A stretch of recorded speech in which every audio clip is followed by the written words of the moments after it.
Selamat pagi rekan-rekan. Hari ini kita akan mempelajari teknik dan metode untuk menentukan kebutuhan bisnis.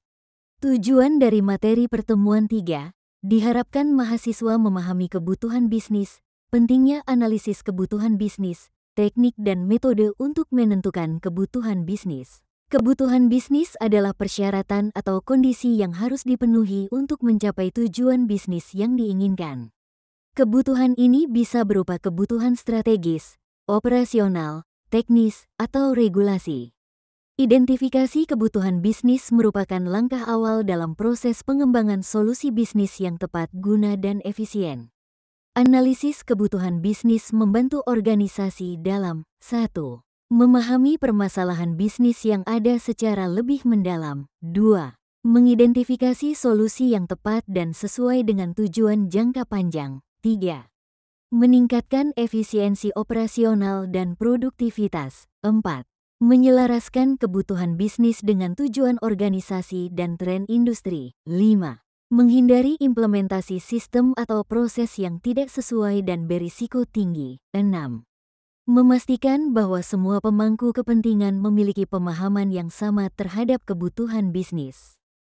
Terdapat 3 klasifikasi kebutuhan bisnis antara lain. 1. Kebutuhan fungsional merupakan kebutuhan yang menggambarkan fungsi atau fitur yang harus ada dalam sistem atau proses bisnis. Contoh, sistem pemesanan otomatis, fitur pelaporan keuangan. 2. Kebutuhan non-fungsional merupakan persyaratan yang berkaitan dengan performa, keamanan, skalabilitas, dan keandalan sistem. Contoh, waktu respon kurang dari 2 detik, kapasitas penyimpanan yang memadai. 3. Kebutuhan regulatoris merupakan kebutuhan yang harus dipenuhi berdasarkan hukum atau regulasi yang berlaku, seperti kepatuhan terhadap peraturan keuangan dan keamanan data. Teknik pengumpulan kebutuhan untuk menentukan kebutuhan bisnis. Untuk mendapatkan kebutuhan bisnis yang akurat, berbagai teknik dapat digunakan, di antaranya 1. Wawancara, interviews, melakukan percakapan dengan pemangku kepentingan secara langsung. Terdapat 3 teknik wawancara antara lain. 1. Terstruktur, menggunakan daftar pertanyaan tetap. 2. Semi-terstruktur, kombinasi pertanyaan tetap dan fleksibel untuk eksplorasi lebih lanjut. 3. Tidak terstruktur, diskusi terbuka untuk menggali wawasan yang lebih luas. Keuntungan teknik wawancara, mendapatkan informasi mendalam dan lebih detail. Tantangan teknik wawancara, membutuhkan keterampilan komunikasi dan pemahaman konteks bisnis yang baik. 2. Kuesioner, surveys dan questionnaires, menggunakan formulir pertanyaan tertulis untuk mengumpulkan data dari banyak responden. Jenis pertanyaan yang digunakan. 1.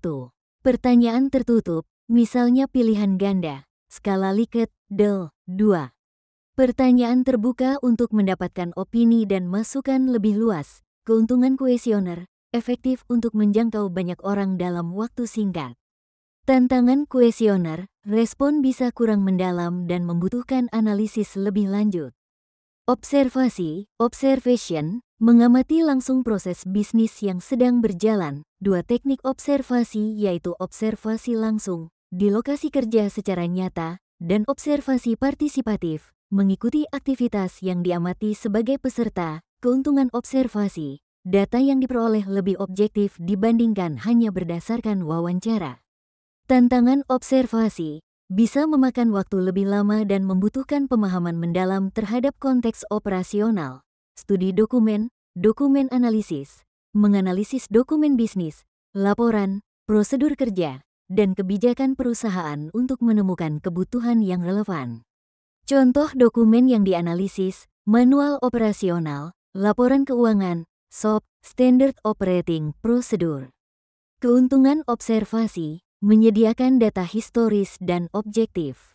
Tantangan observasi, bisa memerlukan interpretasi mendalam dan pembandingan antar dokumen. Focus group discussion, diskusi kelompok yang melibatkan pemangku kepentingan utama untuk memperoleh masukan dan perspektif yang lebih luas. Keuntungan focus group discussion, memperoleh sudut pandang yang beragam dari berbagai stakeholder. Tantangan focus group discussion, membutuhkan fasilitator yang baik untuk menjaga fokus diskusi. Prototyping, membuat model awal dari sistem atau proses bisnis yang diusulkan untuk mendapatkan umpan balik dari pengguna sebelum implementasi penuh. Keuntungan prototyping, memudahkan validasi kebutuhan pengguna melalui simulasi nyata. Tantangan prototyping, memerlukan waktu, sumber daya, dan keahlian teknis tambahan. Metode analisis kebutuhan bisnis. 1. SWOT analisis, mengidentifikasi strengths, kekuatan, weaknesses, kelemahan, opportunities, peluang, dan threats, ancaman dalam organisasi. Membantu memahami posisi bisnis saat ini dan strategi yang dapat diambil berdasarkan faktor internal dan eksternal. 2. Business Process Modeling, BPM, menggunakan diagram untuk merepresentasikan alur kerja bisnis dengan menggunakan standar BPMN, Business Process Model and Notation. Menyediakan visualisasi yang lebih mudah dipahami oleh tim bisnis dan teknis. 3. Use Case Diagram, menggambarkan interaksi antara pengguna dan sistem yang akan dikembangkan. Berguna dalam menentukan kebutuhan fungsional dan interaksi antara berbagai elemen bisnis. 4. Value Chain Analysis, mengidentifikasi aktivitas utama yang menciptakan nilai bagi pelanggan, serta peluang peningkatan efisiensi dan efektivitas operasional. 5. Moscow Method, Must Have, Should Have, Could Have, Won't Have, teknik untuk memprioritaskan kebutuhan bisnis berdasarkan urgensi dan kepentingan. Membantu dalam menentukan fitur atau solusi yang wajib ada, sebaiknya ada, bisa ditunda, atau tidak diperlukan. 6.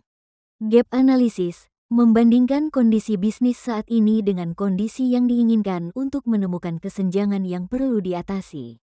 Membantu dalam menyusun strategi peningkatan dan perbaikan. Selanjutnya, silahkan kerjakan tugas di bawah ini dengan pilih salah satu studi kasus di bawah ini sebagai objek penelitian kelompok. Lakukan analisis kebutuhan bisnis berdasarkan teknik dan metode yang telah dipelajari. Dokumentasikan hasil analisis dalam bentuk laporan tertulis yang mencakup seluruh aspek yang diminta. Presentasikan hasil analisis di depan kelas untuk mendapatkan umpan balik dari dosen dan rekan mahasiswa. Sekian materi hari ini, semoga bermanfaat. Jangan lupa like, komen, dan subscribe ya.